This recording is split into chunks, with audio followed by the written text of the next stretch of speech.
Hello student, welcome back to my channel Samrat academy. Student, आज की video बहुत ही ज़्यादा खास होने वाली है आप लोगों के लिए, क्योंकि आपको मालूम है कि 2023 बोर्ड एग्जाम जो होने वाले हैं उसमें 20 नंबर के आप लोगों को ऑब्जेक्टिव क्वेश्चन आने वाले हैं।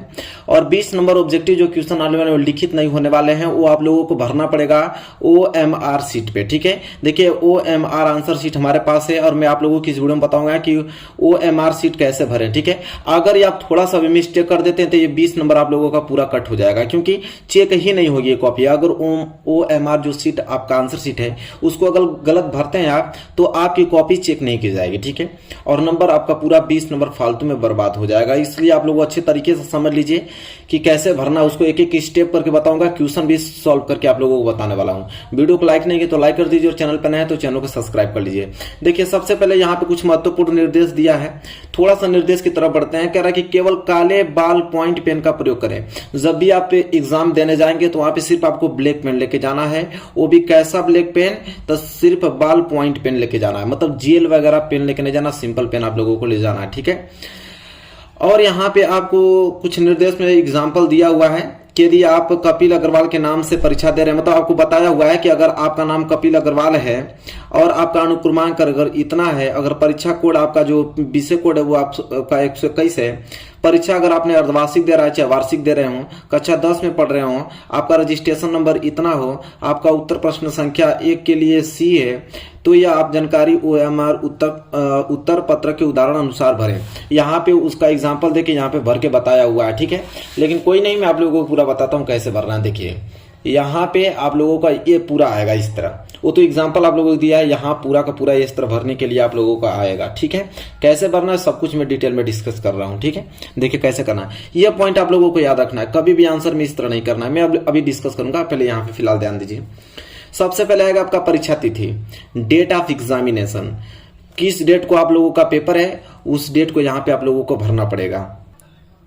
अगर आप लोगों का मान लीजिए मार्च में पेपर है, 15 तारीख को पेपर है, तो आप भरोगे यहाँ पे कि 15 मार्च, कितने का महीना चलता है तो 3 का महीना चलता है, तो 3 का महीना, और 2000 कितना चला आपका 23 चला, इस तरह आपको भरना है। जिस डेट को आपको पेपर आएगा वो डेट पूरा आपको भरना है। देखिए DD मतलब डेट, यहाँ मंथ, यहाँ पे ईयर्स लिखा हुआ है। ठीक है, तो जिस डेट को आपको एग्जाम रहेगा, हिंदी का पेपर चाहे जो जिस भी डेट का पेपर रहेगा आप लोगों का, जो भी सब्जेक्ट का पेपर हो, उस डेट को यहाँ पे आप लोगों को भरना पड़ेगा। इसके बाद विषय का नाम, तो विषय का नाम अगर हिंदी है तो आप लोगों को यहाँ पे हिंदी भरना पड़ेगा। ठीक है, क्या भरना पड़ेगा, हिंदी, और आप हिंदी में भी लिख दीजिए यहाँ पे हिंदी।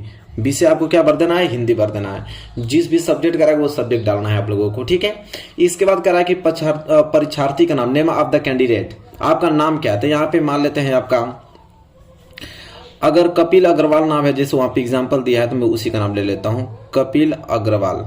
तो यहाँ पे कपिल अग्रवाल आपको यहाँ पे अपना नाम भर देना है, जो भी नाम आपका रहेगा। ठीक है, वहां पे अपना नाम यहाँ पे फिलअप कर देना है। ठीक है, सिंपल, यहाँ तक 3 स्टेप समझ में आ गया। डेट, परीक्षा का तिथि, जिस सब्जेक्ट का पेपर है उस सब्जेक्ट का नाम, आपका नाम क्या है वो डालना है। इसके बाद अनुक्रमांक की बारी आती है। ठीक है, मान लेते हैं कि आपका अनुक्रमांक यहाँ पे 1 3 5 7 2 0 8 4 3 है, एग्जाम्पल के तौर पे मान दिया। आपका जो रहेगा यहाँ पे आप लोग भर लीजिएगा। ठीक है, इसके बाद आपको करना क्या है, देखिए जैसे आपका 1 है तो 1 के नीचे जो बॉक्स आपका 1 नंबर पे दिखाई दे रहा है इसको आप लोगों को फिलअप कर देना है, अच्छे से रंग देना है। इस तरह 3, दूसरे नंबर पर 3, तो काला में देखेंगे 3 कहाँ है, यहाँ पे, तो 3 को अच्छे तरीके से आप लोगों को क्या करना है, पूरा भर देना है, अच्छे तरीके से कलर कर देना है उसको। ठीक है, व्हाइटनर का प्रयोग नहीं करना है, अच्छे से कलर कीजिएगा, गलत नहीं होना चाहिए। इसके बाद 5 है तो 5 है तो यहाँ पे 5। ठीक है, इस लाइन पे 5 आएंगे, 5 को हम लोग अच्छे तरीके से कवर कर देंगे। इसी तरह 7 है, 7 यहाँ पे, इस लाइन पे 7 यहाँ पे है तो 7 को कलर कर देंगे। इस लाइन में 2 है तो 2 यहाँ पे, इस लाइन का गैप है तो यहाँ इसको हम लोग कलर कर देंगे। ठीक है, यहाँ पे 0 है तो 0 को कलर कर देंगे। देख लीजिए अच्छा ध्यान से, एक भी मिस्टेक होगा तो दिक्कत हो जाएगी। ठीक है, 8 है तो इस लाइन में 8 यहाँ पे, 8 को हम क्या कर देंगे, कलर कर देंगे। इसके बाद 4, तो 4 को हम लोग क्या कर देंगे, यहाँ पे कलर कर देंगे। इसके बाद यहाँ पे 3 है तो 3 को इस लाइन में हम लोग क्या करेंगे, कलर कर देंगे।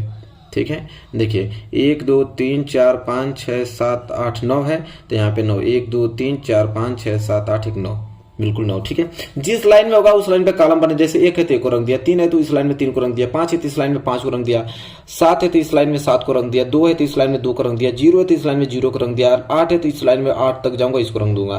फिर यहाँ पे 4 है तो इस लाइन में 4 को रंग दूंगा, 3 है तो इस लाइन में 3 को रंग दूंगा, ठीक है। यह काम करना है। ये तो आपका रोल नंबर भरने वाला हो गया, ठीक है। बीसे कोड आप लोगों का, ठीक है।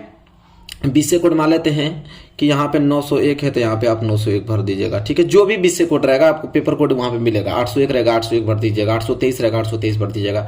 यहाँ पे भी देखिए इस कॉलम में 9 है तो इस कॉलम में 9 यहाँ पे है तो 9 को हमें क्या कर देना है, यहाँ पे कलर कर देना है, ठीक है। इस तरह 0 है तो 0 को यहाँ पे हम इस कॉलम में 0 को हम क्या कर देंगे, कलर कर देंगे। 1 है तो इस कॉलम में 1 को हम क्या कर देंगे, कलर कर देंगे, ठीक है। समझ में आ रहा है। चलिए इसके बाद यहाँ पे आया परीक्षा है, अर्धवार्षिक है कि वार्षिक है कि प्री बोर्ड है, ठीक है। तो हम लोग वार्षिक देंगे तो यहाँ पे वार्षिक लिख देना है आपको, ईयरली। क्या लिख देना है, ईयरली वार्षिक। और वार्षिक में आप लोगों को यहाँ पे कलर कर देना है, ठीक है। चलिए अगर अर्धवार्षिक का भी पेपर होगा तो उसमें भी देगा तो वहाँ पे आप लोग हाफ ईयरली भर दीजिएगा। प्री बोर्ड देंगे तो यहाँ प्री बोर्ड भर दीजिएगा, उस पर टिक लगा दीजिएगा। हालांकि हम लोग बोर्ड एग्जाम वाला देख रहे हैं तो बोर्ड एग्जाम ईयरली होता है, वार्षिक होता है तो इसलिए हमने ईयरली भरा। कक्षा किस में है तो 10 में है तो यहाँ पे आप लोगों को 10 में, 12 में रहेंगे तो 12 भर दीजिएगा, 9th में रहेंगे तो 9th भर दीजिएगा। तो 10 में है तो 10 को भरने के बाद 10 को यहाँ पे हम लोगों को क्या कर देना है, कलर कर देना है, कोई दिक्कत नहीं होनी चाहिए। इसके बाद यहाँ पे पंजीकरण संख्या, रजिस्ट्रेशन नंबर मान लेते हैं कि आपका रजिस्ट्रेशन 2 5 4 6 2 4 2 9 0 8 7 6 5 और 3 है मान लेते हैं। आपका तो प्रवेश पत्र में रजिस्ट्रेशन नंबर लिखा रहेगा, वो आपको यहाँ पे पूरा लाइनिंग से भर लेना है। इसके बाद इस लाइन में 2 है तो 2 को क्या कर देना है, यहाँ पे कलर कर देना। 5 है तो इस लाइन में 5 को हमें क्या कर देना है, कलर कर देना है। 4 है तो इस लाइन में 4 को हमें क्या कर देना है, अच्छे तरीके से कलर कर देना है। 6 है तो इस लाइन में 6 को हम क्या कर देंगे, कलर कर देंगे। इस तरह 2 है तो इस लाइन में 2 को हम क्या कर देंगे, कलर कर देंगे। 4 है तो इस लाइन में 4 को हम क्या कर देंगे, कलर कर देंगे, कोई दिक्कत नहीं। इसके बाद 2 है तो इस लाइन में 2 को हम क्या कर देंगे, कलर कर देंगे। 9 है तो 9 इस कॉलम में हम इसको क्या कर देंगे, कलर कर देंगे। 0 है तो इस कॉलम में 0 को हम कलर कर देंगे, ठीक। 8 है तो इस लाइन में 8 तक जाएंगे, 8 पे ट्रिक लगाएंगे, इसको कलर कर देंगे। फिर 7 है तो 7 तक जाएंगे, इसको हम क्या कर देंगे, कलर कर देंगे। इसके बाद आपका था 6 तक जाएंगे, इसको क्या कर देंगे, कलर कर देंगे। इसके बाद इस लाइन में क्या 5 है, 5 तक जाएंगे, इसको हम क्या कर देंगे, कलर कर देंगे। 3 है तो 3 तक जाएंगे, इसको क्या कर देंगे, कलर कर देंगे। इस तरह हमारा रजिस्ट्रेशन नंबर भी फिलअप हो गया। इसके बाद यहाँ पे आप लोगों का 20 नंबर का यहाँ पे क्वेश्चन दिया रहेगा। कह रहा है कि सही प्रश्न उत्तर के गोले को काले बॉल पॉइंट पेन का प्रयोग करके बिल्कुल सही तरीके से पूर्ण रूपेण काला किया जाए, ठीक है। अब देखिए प्रश्न कैसे आएगा, मैं आपको बताता हूँ एग्जाम्पल, एक तौर पे एग्जाम्पल लेता हूँ। जैसे ये हमारे पास आप लोगों का प्रश्न है, ठीक है। मैं पहले प्रश्न से आप लोगों को दिखाता हूं ताकि पूरा क्लियर हो पाए अच्छे तरीके से। जैसे देखिए समझिए, ये हम अभी हाल ही का हम लोग क्वेश्चन बताए हैं। जैसे ये आप लोगों का पहला प्रश्न है कि शुक्ल युग की काल अवधि है, तो शुक्ल युग की काल अवधि क्या है, 1919 ईस्वी से 1938 तक। तो पहले का आपका ग मतलब पहले का आपका सी सही है, उसमें ABC दिया है, तो पहले का क्या सही है, सी सही है, तो इसलिए हम पहले का सी भर देंगे। तो यहाँ पे देखिए प्रश्न संख्या पहले का सी सही था ना, तो हमें सी को यहाँ पे क्या कर देंगे, अच्छे तरीके से आप लोग कलर कर देना है, ठीक है। ये क्लियर हो गया। फिर इसी तरह आप लोग दूसरा प्रश्न क्या है कि भगवत शरण उपाध्याय द्वारा रचित निबंध कौन सा है, तो ठूठा आम है, तो दूसरे का ए सही है ना, तो दूसरे का यहाँ पे ए पे पहुंचेंगे, दूसरे का ए हम लोग यहाँ पे ट्रिक लगा देंगे, ठीक है। इसी प्रकार आप लोगों को करना है आगे चल के। जैसे तीसरा का क्या है, रस मीमांसा के लेखक, तो रस मीमांसा के लेखक हैं आचार्य रामचंद्र शुक्ल जी हैं, ठीक है। तीसरे का ए, तो तीसरे का ए है, तो तीसरे का ए हम लोग अच्छे तरीके से कलर कर देंगे। चौथा हम पढ़ लेते हैं। चौथा आपका क्या है कि शुक्ल युग के प्रमुख इतिहासकार हैं। कह रहा है कि शुक्ल युग के प्रमुख इतिहासकार कौन है, तो बाबू गुलाब राय है। मतलब चौथे का आपका सी सही है, तो हम चौथे कॉलम पे जाएंगे और चौथे का हम क्या कर देंगे, यहाँ पे सी इसको रंग देंगे अच्छे तरीके से, ठीक है। इसके बाद पांचवें प्रश्न देखते हैं। पांचवा प्रश्न यह है कि निम्न में से आधुनिक काल की विशेषताएं कौन सी हैं।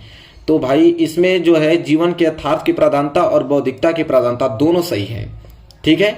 विकल्प आपका यहाँ पे क और ख दोनों सही है, मतलब कि पांचवे का सी सही है, तो पांचवे का सी पे हम जाएंगे, पांचवे के सी को हम क्या कर देंगे, यहाँ पे कलर कर देंगे, कोई डाउट नहीं होना चाहिए। इस प्रकार करना है, ठीक है।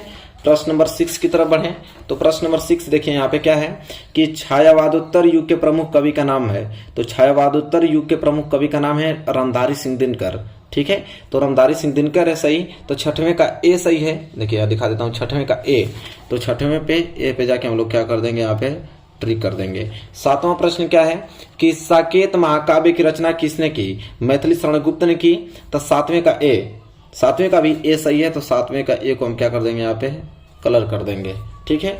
इसके बाद आता है आठवां, आठवां का है प्रगतिवादी युग की दो प्रवृत्तियां विशेषताएं कौन सी हैं। तो देखिए प्रगतिवादी युग की दो प्रवृत्तियां विशेषताएं हैं, तो ये आठवें का ख हो जाएगा, क्योंकि इसमें जो है सौंदर्य की भावना और प्रश्न ऑप्शन 2 है क ख दोनों, मतलब मानवतावादी प्रवृत्तियां और विद्रोह एवं क्रांति की भावना। तो मानवतावादी प्रवृत्तियां और विद्रोह एवं क्रांति की भावना ये दोनों प्रगतिवादी युग की प्रवृत्तियां हैं, इसलिए आठवें का ख मतलब आठवें का बी सही है। तो आठवें का बी पे हम क्या कर देंगे, ट्रिक लगा देंगे। समझ गए ना आप लोग। इसी तरह आगे आप लोगों को फिलअप कर देना है, इसी तरह आप लोगों को करना है। इसके बाद आप लोगों को क्या करना है, यहाँ पे परीक्षार्थी के हस्ताक्षर, यहाँ पे अपना सिग्नेचर कर देना है, ठीक है। जो भी सिग्नेचर आप लोग करते होंगे, जो आप लोग हमेशा से करते हैं, उसका सिग्नेचर कर देना है और इसको छोड़ देना है। यहाँ पे आप लोगों का वो कक्ष निरीक्षक जो आप लोगों के एग्जाम हॉल में जो पेपर दिलवाते रहेंगे, उनका यहाँ पे सिग्नेचर होगा, ठीक है। तो इसको आप लोगों को छोड़ देना है, लेकिन यहाँ पे अपना सिग्नेचर कर देना है। पूरा का पूरा फुल हमने यहाँ पे आप लोगों को बता दिया कि OMR शीट कैसे आप भरेंगे। एक नंबर भी कटेगा नहीं इस प्रकार अगर आप भरते हो। पूरा का पूरा कॉपी चेक हो गया, पूरा का पूरा नंबर भी आप लोगों को मिलेगा। आई होप आपको क्लियर हो गया होगा मेरे प्यारे विद्यार्थी। वीडियो को शेयर कर दीजिए ताकि सबके पास पहुंच पाए और सब लोग इसको भरना सीख जाए, ना तो 20 नंबर आप लोगों का गलत हो जाएगा, ठीक है, कट जाएगा पूरा का पूरा।